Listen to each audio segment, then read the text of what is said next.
আসসালামু আলাইকুম। ডেইলি বাজার এগ্রো থেকে আমি রবিউল ইসলাম। শীত তো চলে আসছে, এখন হাঁস খাবেন না তাহলে কখন খাবেন? আর ঢাকা শহরের মানুষ হাঁস খাওয়া ছেড়ে দিয়েছে বললেই চলে। কারণ প্রসেস করার একটা ঝামেলা থাকে, জবাই করা, প্রসেস করা, এটা একটা বড় ঝামেলার ব্যাপার, যার কারণে অনেকেই হাঁস খেতে চান না। তাই তো আপনাদের কথা বিবেচনা করে আমরা ডেইলি বাজার এগ্রো নিয়ে এসেছি সম্পূর্ণ প্রসেস করে বেইজিং হাঁস।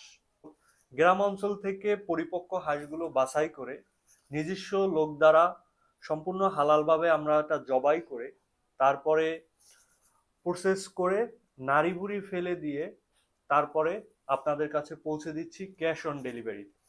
আমাদের হাঁসের ওজনটা নির্ধারণ করা হয় সব সময় প্রসেস করার পরে। শুধু মাংসের যে ওয়েটটা থাকে ওই ওয়েটটাই আপনারা পাবেন। আর আমরা ডেইলি বাজার এগ্রো কোয়ালিটি নিয়ে কখনোই কম্প্রোমাইজ করি না। দেখতে পাচ্ছেন আমাদের হাঁসের কোয়ালিটি কতটা ফ্রেশ। আর এমনভাবে আমরা প্রসেস করে দিই যাতে আপনাদের বাসায় নিয়ে আর কোনো কাজ না করতে হয়।